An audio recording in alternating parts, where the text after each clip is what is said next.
Hello everyone, so this is going to be the part 1 of your Unit 6 review videos.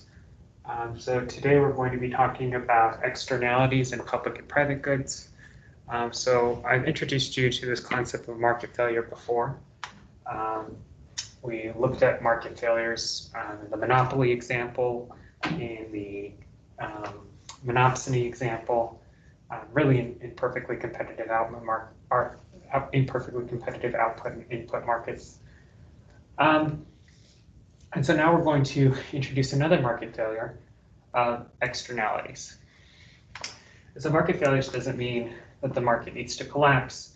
It just means that the market, which we've said, assuming perfect competition, has a tendency to produce at the allocatively efficient point and to maximize social welfare in society. So I can draw you a little diagram.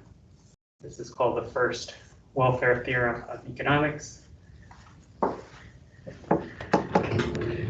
The idea is that assuming perfect competition, leaving the market to its own devices, maybe that's why the ideology of laissez-faire capitalism, #AP government, is so powerful.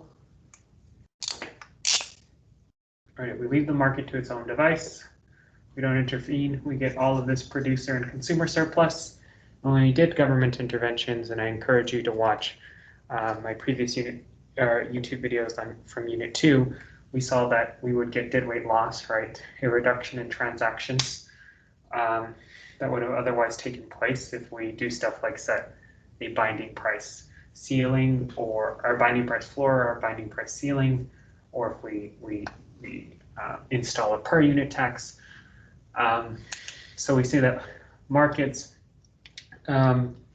assuming perfect competition, produces at the allocatively efficient point, meaning that whoever values the good or service at this price, right, this equilibrium price, or above, gets that good or service because quantity demand equals quantity supplied. But then, of course, if we intervene, we may have a gap between quantity demand or quantity supplied. We looked at labor markets yesterday, and we saw that if we raised the minimum wage in a perfectly competitive labor market, there would be a gap between the quantity supplied of labor and the quantity demanded of labor. And so, therefore, laborers would want to work, but they would not be able to find work. There would be new unemployment and all that good stuff.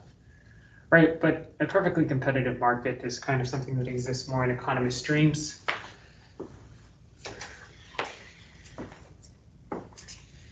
Right, and as powerful as the laissez-faire ideology is at kind of deriding government, yeah, go ahead, knock yourself out. Oh yeah, go.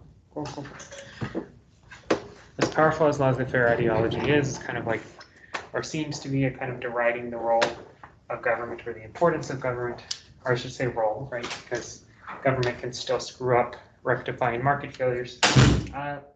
In economics, we think of government as having an important role in potentially fixing market failures. And so market failure is a scenario in which market equilibrium doesn't maximize social welfare. So we saw that in the monopoly model, where leaving the monopoly model to its own device, we still get deadweight loss, assuming that the monopolist is not a perfectly price discriminating monopolist. We saw that in the monopsony model, where the monopsonist is paying workers a wage below what they would get if the perfectly competitive equilibrium, and that employment is actually lower than what it would be if the wage were higher, which is kind of counterintuitive, and something that I suppose doesn't infect the minimum wage debate as much. Or not that it doesn't affect the minimum wage debate, but I think the minimum wage debate, this is besides the point, is often seen as a trade-off between employment and like the social benefit or the sort of producer surplus or the worker surplus, or the utility that workers get from their income. Okay, but that's besides the point. And so an externality is a cost. It's a type of market failure where the cost or benefit imposed on it describes a cost or benefit that is imposed on a third party that did not agree to incur the cost or benefit. And essentially, externalities are important, right? Thinking about social welfare, because essentially there's going to be a gap between the socially optimal point to produce and the privately optimal point to produce, right? Because the parties engaged in a transaction in the market are not internalizing or the only ones feeling the costs or the benefits. Maybe they're passed on to someone else, right? So in this class, we're going to deal with different types of externalities, 4 different types. We're going to deal with negative production externalities, negative consumption externalities, positive production externalities, and positive consumption externalities. Yeah. So whenever we think about production externalities, we're always going to think about the supply curve. That's going to be the thing that we're going to see that there's going to be a gap between the socially optimal or the social marginal cost curve and the private marginal cost curve, which I'll define in a bit. Let me just get my ammunition markers.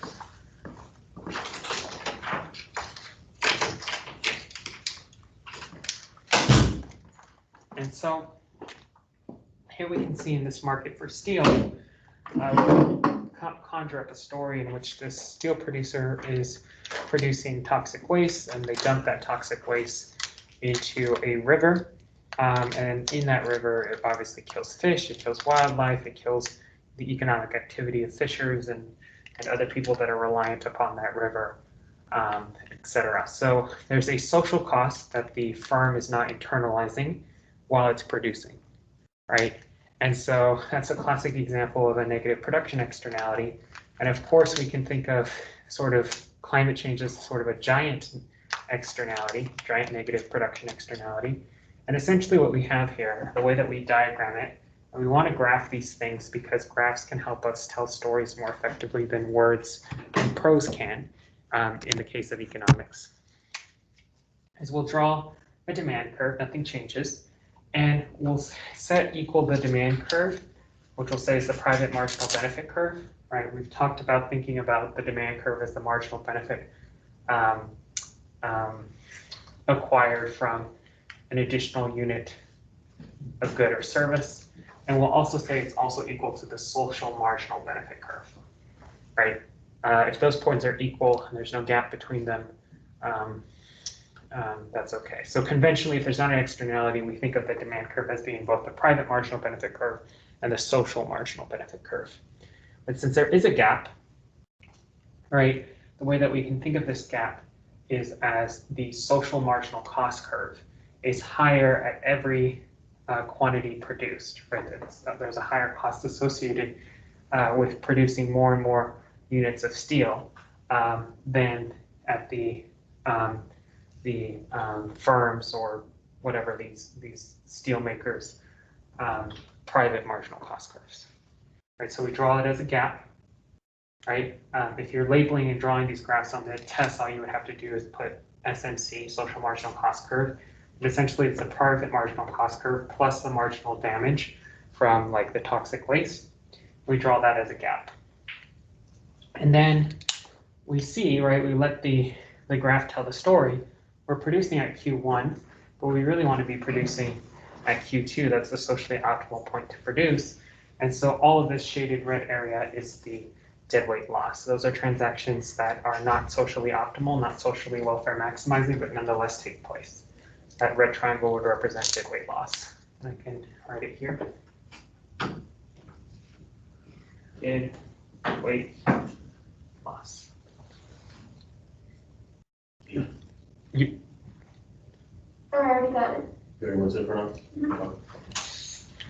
So this next triangle will represent deadweight loss. And so we have overproduction. The way that we can solve this is like a per unit tax, right, to effectively force these suppliers, right? So this is where government intervention can potentially rectify externalities, force these suppliers to internalize some form of costs to hopefully close the gap between the social marginal cost curve and the private marginal cost curve.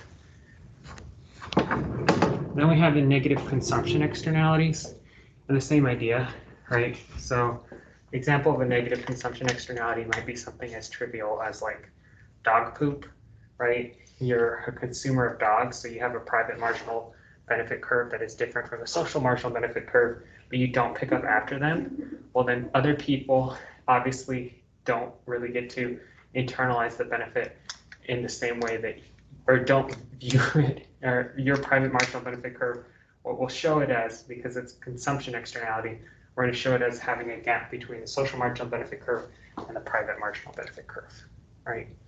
And so we can see here, let's just say this example represents a smoking example. And it doesn't matter if you smoke and like you die from it, but like, I know a lot of you are pretty young. I mean, I'm pretty young too, but, and so like, I don't necessarily remember the days when smoking was allowed on planes and pretty much everywhere in hospitals and stuff like that. It's kind of hard to believe, but obviously people can die from secondhand smoke, and like you're imposing a negative consumption externality on other people. And it reflects the gap between the social marginal benefit curve and the private marginal benefit curve. And so we can tell the story by looking at the equilibrium quantities. We have overconsumption of smoking. And then again, a way that you can bridge this gap as a policymaker is through taxes. Right? You could tax people that are smokers, or you can fine them, or you can just like create a set of laws where you can't smoke indoors or in places where you're likely to negatively impact people's health, especially hospitals. It's kind of stupid to be able to smoke in a hospital, but whatever. That was the past. That was the past. It's just a weird thing to say. Okay, so then we can also think of the positive side, so positive production externalities, so maybe research and development. And so we said that sometimes the reason why we grant patents in our society is to encourage entrepreneurship. And the idea behind this is that there's a gap between the private marginal cost curve, right? The private marginal cost to do this sort of research and development, but the social marginal cost curve is much, much further to the right, because society obviously incurs benefits that are spillover effects from that firm's research and development. We can think of pharmaceutical firms, et cetera. And so we actually have a patent system to sort of address this externality, right, to encourage firms to innovate. Whether that patent system is effective or not, that's a little bit more nuanced debate, and not necessarily beyond the purview of this class, but beyond the purview certainly of this lesson. So you can see here the gap, right? We're thinking of it, production externality. We always want to play with the supply curve. Some of you might want to think about why don't we want to play with the demand curve? Well, we play with the supply curve because we wanted to show that the dollars spent on research and development from society's viewpoint or when we do production externalities, we always play with the supply curve. I don't want to get too technical right now, also because I'm a little tired, so I might not articulate it properly. Okay, so we can see that there is an underproduction of this externality. And then I also forgot to tell you the trick. So the little triangle is sometimes going to be hard for you because deadweight loss is obviously not going to point the same way. But deadweight loss is always going to be pointing towards the socially optimal point to produce. So in this case, it's going to be pointing this way, right? The socially optimal point to produce is Q2, but research and development is produced at Q1. Right? Socially optimal is Q2. And so we would draw the deadweight loss arrow that way. Right? And this reflects market transactions that should take place because now we're in underproduction, but don't actually ever take place. Right. Now, as a government, you can do a per unit subsidy in order to subsidize research and development or grant a monopoly, patent, stuff like that, to kind of force more production of research and development. Right, so the graphs helps us tell a story. It helps us tell a story about either overproduction, overconsumption, or underproduction. And finally, we're going to look at a positive consumption externality. Here's an example, the market for flowers. We could equally do something more topical, like the market for vaccines. I'm reading a lot of disconcerting articles right now about people, and also since the Johnson & Johnson shot was pulled, that are becoming more and more skeptical of the vaccine, guys, I cannot stress enough, you need to get that vaccine. Because I know you guys had a hard year, but we're not returning to normal unless we get herd immunity. You need to get that shot, and as soon as possible. Don't wait. But this can kind of reflect, you might not, it's not appropriate to think of like the COVID-19 vaccines as having like a price, like a dollar amount, but we can think of the price or cost as being sort of waiting in your car, waiting in line, stuff like that, those minor inconveniences, the symptoms. I had a really bad reaction to my Moderna vaccines, but I still got them because I knew that I wanted to get them. But your private marginal benefit curve, you might be like, I'll get it eventually. Other people are getting it. There might be this like free rider problem. So I'm going to be safer, stuff like that. And or you might think, oh, I'm young, so the benefit of me getting it isn't $2,000 for me, so I can wait a little bit on it or wait to see about this Johnson & Johnson news. Well, there's a gap between your private marginal benefit curve or people's private marginal benefit curves and the social marginal benefit curve, because other people incur benefits from you actually getting the shot. And so this gap reflects underconsumption. So there's a lot of policy solutions, and maybe I'll link in the description. There's a lot of op-eds written about how to encourage people to get the vaccine. And there's a lot of op-eds written about how, initially it was very difficult to get a shot, but demand is going to like falter off, and it seems to be faltering off, and it's going to become increasingly easier to get the shot. And the biggest problem is going to be to sort of get people to get the shot. So there's like a variety of policy solutions, like giving people $1,000 to go show up to get the shot and stuff like that. So I'll include some of those articles in the description where you can see underconsumption of the vaccine, right? Because of this gap between private marginal benefit and social marginal benefit. And then government's role in solving externalities, taxes, subsidies, regulation, laws, right? And then finally, we're going to talk about this last part, public and private goods. And so first we have to kind of develop, I think this takes us back, right? This course is now going full circle, develop this kind of spectrum of, what is a good, what is a service, or using these two characteristics. We're going to use this kind of 2x2 to think about public and private goods, and also common resources or common goods, and this box right here, artificially scarce goods. And so first, goods can have either these two qualities, and I will say that these qualities are like a spectrum, right? There's not, there's several goods that may be on the border, or you may want to classify as rivalrous, and maybe they're not rivalrous in some conditions, or you might want to classify as excludable, or maybe they're not excludable in some conditions, and so forth. So rival goods are goods where one person's use diminishes another person's ability to use it, I should say. Correct that. And then excludable goods can stop someone from using it. You can stop someone from using an excludable good, right? So we're going to use this 2x2 to think about excludable and rivalrous goods. And so we can see here that there are, so I have right here rivalrous goods and excludable goods. Don't get confused. This is not a game theory payoff matrix, but we'll talk about review a little bit of game theory at the end of this video. And so we can see right here that private goods can be stuff like clothing, cars, or housing. And the reason is private goods are both excludable and rivalrous, right? It's excludable in the sense that you can stop someone from using it, right? If I'm a producer of clothing, I obviously can stop you from like using that clothing, right? Cars, housing, food. Like producers can stop people from using it for obvious reasons. You have to pay some sort of fee. So they're excludable, right? They're excludable. Now, rivalrous means that your use diminishes another person's use.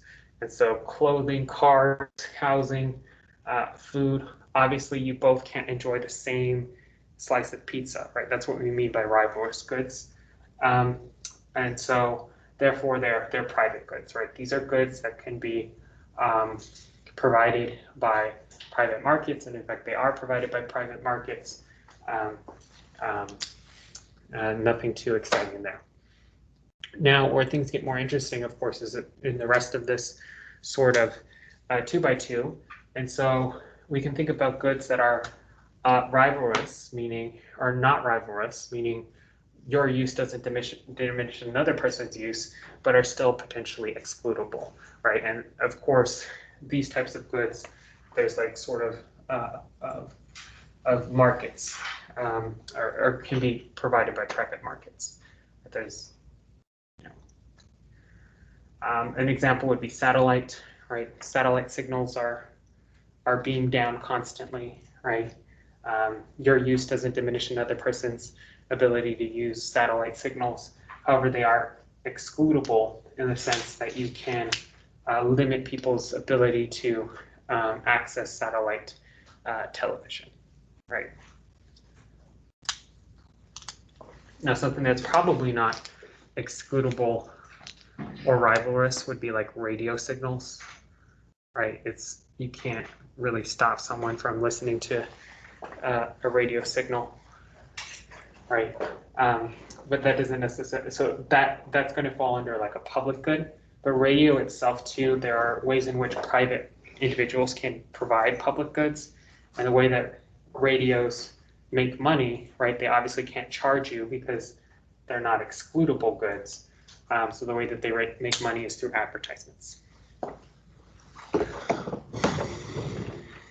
But then in this column right here, we're going to think about the role of government intervention. And so there's these things right here, which is that are not excludable, but rivalrous, meaning your use diminishes another person's use. And these areas too require some form of government intervention. So we can think about ponds, grazing land, fresh water.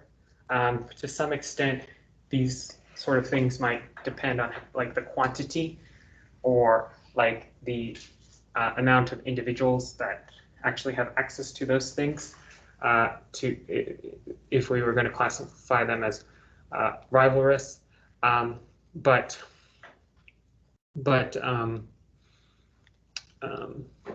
You know, we can reasonably think of these examples. And so common resources have this feature. Right? There's a story called The Tragedy of the Commons, and I played this TEDx video, and I'm going to include it in the description, where we have 4 individuals, right, that have this shared common resource, and these are 4 farmers, I guess, and these little structures right here represent their cows, right? So it's a non-excludable good. Well, now it's a non-excludable good. I mean, there's a role for government intervention in all of this. It's a non-excludable good because it's a shared resource, but you're incentivized to maybe add extra and extra cattle, but as you do this, you get sort of a tragedy of the commons, right? You can engage in rational behavior, but you're depleting the whole resource for everyone, right? And then maybe you'll end up with like an overutilization of the resource, right? And so there are solutions to this, or the way that we can also think of it is in terms of game theory, right? As being a classic game, or using the prisoner's dilemma as kind of a theoretic way to kind of organize our thoughts around this, a game theoretic way to organize our thoughts around this. Let's create a 2x2, right, or farmer 1 and farmer 2, and they have to decide whether to graze or not to graze, and these numbers reflect their utility from this. And then we see in this 2x2 that both farmer 1 and farmer 2 have dominant strategies, and the Nash equilibrium that they're going to end up is going to be right here. And we said the only way to solve prisoner's dilemma are through contracts, laws, stuff like that. And so that kind of gets at this. Don't worry, I don't. Well, I guess I solve the prisoner's dilemma. Remember, a dominant strategy is the strategy whose payoffs. It's a strategy where the payoffs that you receive are greater than the other strategies in your toolkit, irrespective of whatever the other player does. So it's like kind of the play that you should, or the strategy you should play, right, so to speak. And the way that we can visualize this, remember the row player is going to be the first number, and the column player is going to be the second number. So we can take, right, the 3 and 15 and compare them to the 2 and 10. You see the 3 and 15 are bigger than the 2 and 10. And so farmer 1's dominant strategy is to graze. And then farmer 2's dominant strategy, we can compare the 2 and 10 to the 3 and 15, is also to graze. So we know we're going to end up at this point. And we're able to solve this game through dominant strategy solution concepts and make a prediction about the outcome of this game. And this dominant strategy solution is also a Nash equilibrium, meaning that there's going to be no regrets, there's no incentive for the farmers to deviate, right? And so that's kind of how this tragedy of the commons problem can be thought of as a prisoner's dilemmas problem. And we kind of review the game theory that we developed in Unit 3. Okay, and so there's a role for government policy making in here. The government, in theory, could enforce property rights. There are a lot of libertarians who think that that's the extent to which government's role in society should exist. And so they can like carve up these pieces of land, right? Because now you're incentivized, you have to internalize the cost, right? We can also think of it as, you know, your grazing is imposing, not only it's sort of imposing negative externality on the rest of whatever this society is. And so now you're forced to internalize the cost of your grazing. Okay. It's forced to internalize the cost of the grazing, right? Or you can also think about permits, right? So there's a lot of permits on camping grounds. There's a lot of permits on publicly provided resources. There's permits on camping grounds, permits to hunt on hunting grounds are not just publicly provided, but privately provided as well, to kind of obviate or get around this tragedy of the commons problem, right? Permitting is another way. And then finally, public goods. So there's this classic example of public goods. Public goods are both excludable or not excludable and non-rivalrous. And so for that reason, private individuals in private markets don't want to produce these things. I mean, they can, I give you the radio example, and try to find innovative ways to kind of make a profit. But otherwise, because of this free rider problem, where free riders like the public good but don't want to pay for it, right? They're sort of passing the buck, which we can also interpret as sort of a prisoner's dilemma, which is getting very meta. The government is really the one that needs to provide these public goods, or for the most part, we see the government providing these public goods. So examples of this would be national defense. I can't exclude you from national defense, even though if you're not directly paying for national defense, right? Another example would be street lights.